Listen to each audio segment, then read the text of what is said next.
Vidmori POV. We ended up going back to the meeting room I had met Trelio in yesterday, though we approached a pair of double doors which were in the room, and from there we entered what appeared to be Trelio's office. It was a rather ornate-looking room that smells vaguely of oil and iron, amongst other things. Of course, I quickly noticed all the weapons and armor that decorated the room, either by hanging them on the wall or on simple frames that displayed the weapons or armor. There was enough in this room to outfit at least 4, maybe 5 individuals in a pinch, and maybe that was the point of the collection here. Trelio took his place at his desk, sitting at a rather cozy-looking padded chair, while Vivia made herself comfortable sitting on the front of his desk, mainly settling to the left-hand side of it. So, Mage Vito, what brings a being as powerful as you to our country's capital? Trelio asks, while curiously looking me over. I took my own seat on one of the 2 chairs, which were set out in front of his desk. They were nicely made, though it's not like I could actually enjoy it. Well, before we go into that, tell me what you know of Lady Dia Rosa and her family, I say, as I gauge their reactions. They were a little confused when I mentioned them, the husband and wife sharing a look, as Trelio considered his words. While I don't have the pleasure of knowing Lady Dia Rosa myself, I do know of her father. He is Maverick Gulliver, and he is a rank 3 elite. His family doesn't have any notable might to their name, but they do have the benefit of generational wealth, along with their ties to the Bank of Time. He's a bankroller of sorts who dips his coin into all sorts of endeavors and business ventures, giving him a wide network of lower-ranked elites and other people who owe their success and influence to him. The only reason his family isn't of a higher rank is simply due to not having much might to their name at all, only their money and the merit of their influence in helping develop this country in their own ways. Trelio explained thoughtfully, his brows furrowed in consideration, as he racked his mind for anything else of note, and coming up empty at the moment. It was then that Vivia picked up the slack, as she tapped her chin in thought. Now that I think about it, Lady Dia Rosa and her entourage crossed through town almost 2 months ago to get to Sunspot Keep. She mentioned something about a business deal of sorts, and talking about getting some new toys or something, she explained, while shaking her head rather dismissively. I can hardly believe that my own children are the same age as her. She's such a childish girl, Vivia mentioned, before shrugging a bit. I suppose the gods must have been watching over her and her attendant, especially since they managed to escape with their lives and came back through town around a week ago, after losing all their goods and people. That's actually on me, I mentioned, while leaning back into my seat, pretending to get comfortable in the plush cushion. Wait, what's on you? Trelio asked, with a sufficiently confused expression on his face. I'm the one who attacked her caravan. Well, my subordinates attacked her, I explained, with a small wave of my hand, though the only one who got killed was that catkin, Dahlia. Everyone else is alive and well back home. I watched as the duo shared a look, not exactly sure what to make of my claims, though it was Vivia who spoke up next as she regarded me. Wait a minute, you said Dahlia is dead? She asked, sounding properly incredulous by that comment. But I just saw her last week with Lady Dia Rosa, so how can that be? At that, I just offered a bit of a smile. I told you about Basti, Basmori's mother, didn't I? I mentioned leadingly.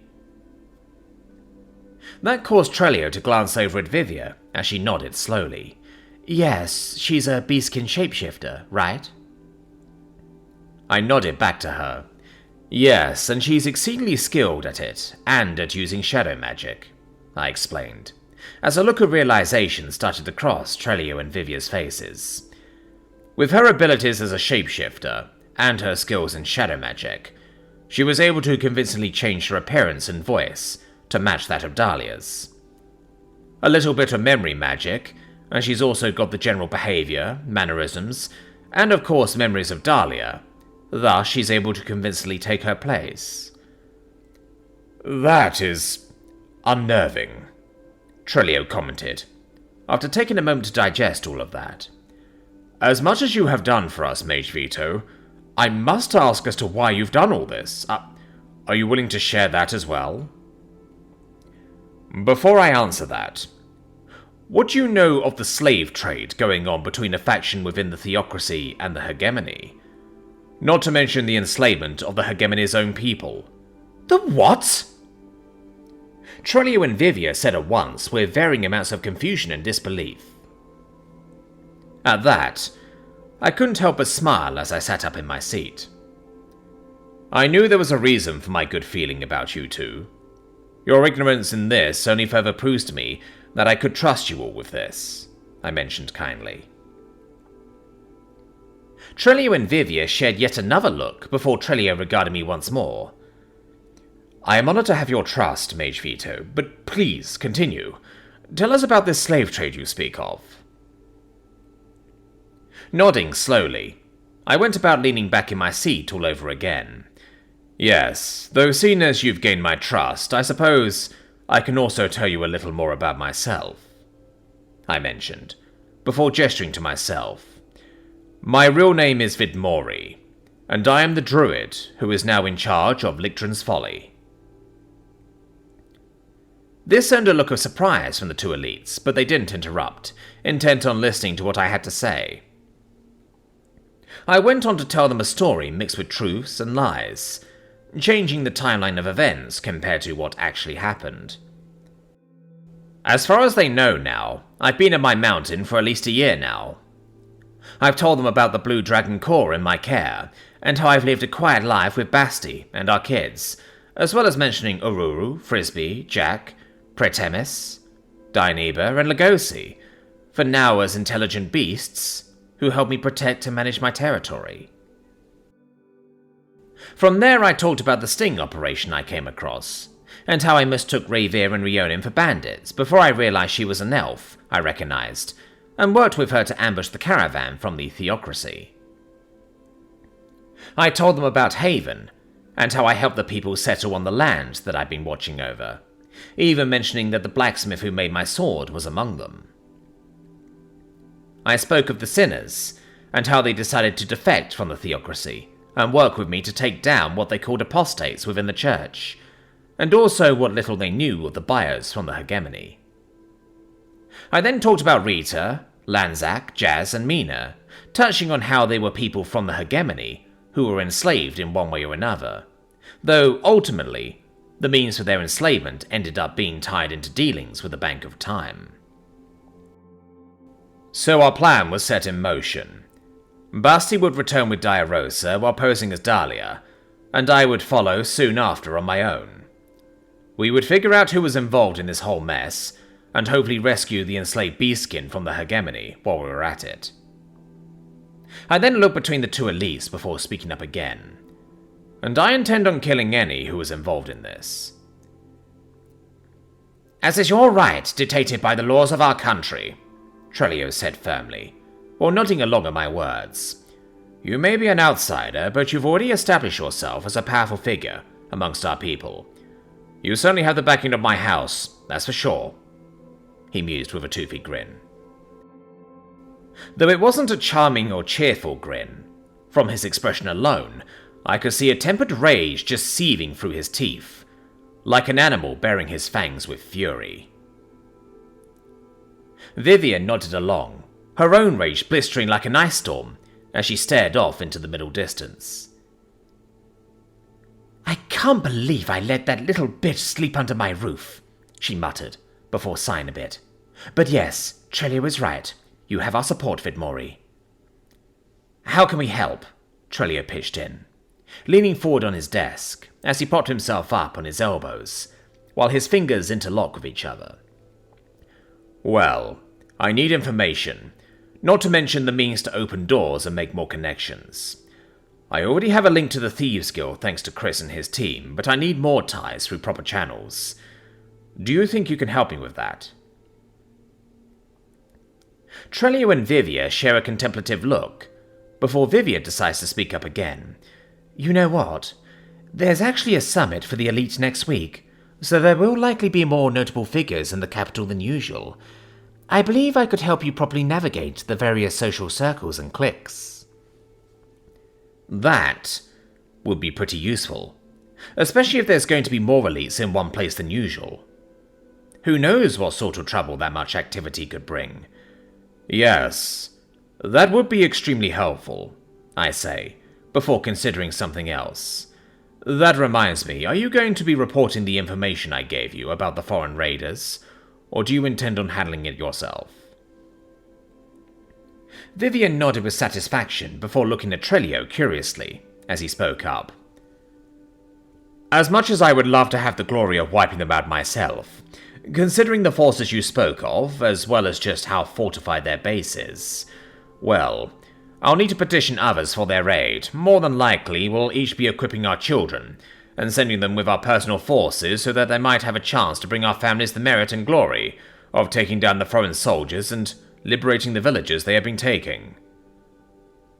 So, you're sending your children to fight this battle? I asked. I can't help but sound taken aback by the notion. After all, I was still putting my own life on the line well into my old age back in my world. Sure, the young would have to get involved in the battles to come, and sheltering them would do no good in their development as survivors in the world we lived in. Trelio just offered a sympathetic smile before leaning back in his seat. I understand how that may seem to an outsider, but it is not like we'll be sending them in unprepared, he explained, as his eyes began to wander the arms and armor that filled his office.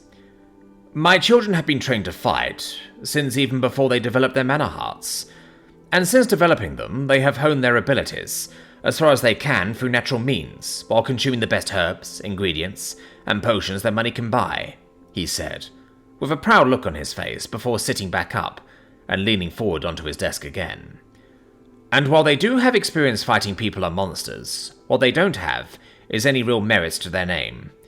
It's not often a major threat like this comes to our lands to present us with an easy means of raising our names, so many battle-focused families like ours will definitely rise to the challenge.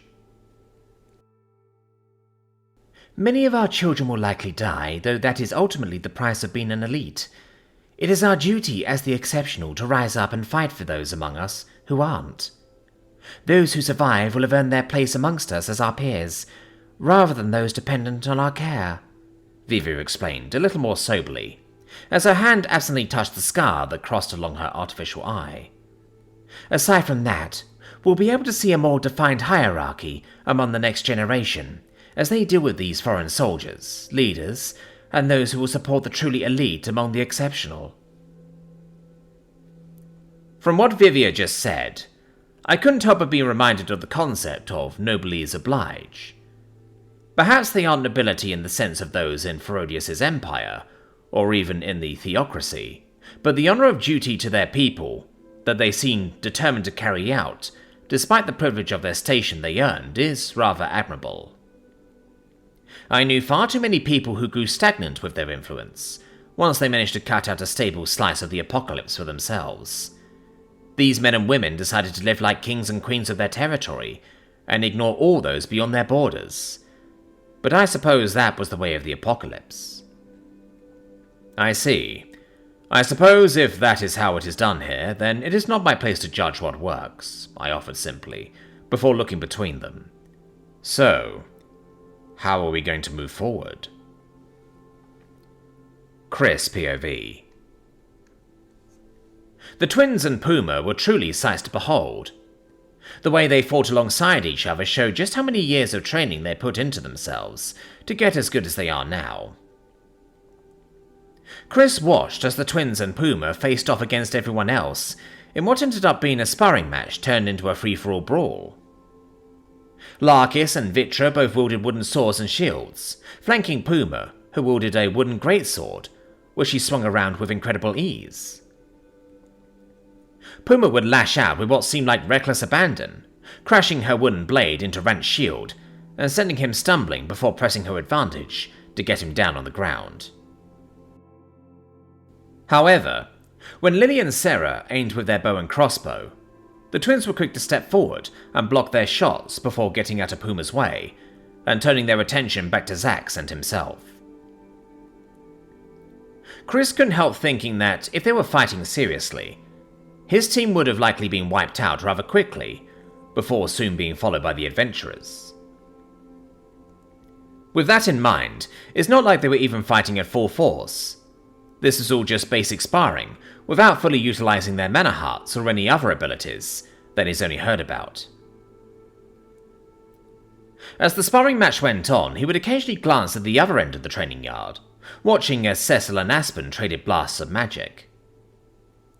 Working on Cecil's casting speed, as well as the force of his magic while experimenting with either end of the spectrum and trying to find a good balance or something. Whatever they were doing, it seemed Ren had been paying rapt attention. A sudden swing of Larcus's wooden blade towards Chris's face brought him back to the moment, as he managed to bring up his wooden mace to block the strike. The heavy clack of wood on wood made his arms shake, though he managed to disengage Larcus before retaliating with a hard swing of the mace down on Larcus's wooden shield, which caused the young half-elf to grin with eager delight.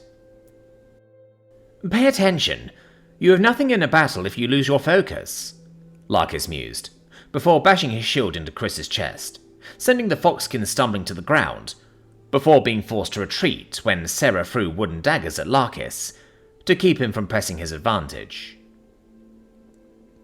As he rolled to his feet, a feline yowl and a bright flash of light momentarily caught his attention as he spotted Tormi fending off Lugosi, Fraley and Basmori. The wolf took on the role of the main attacker, making Tormi keep her full attention on him, while Fraley did her best to distract and disorient the veteran adventurer with bursts of light that flashed from the feline body.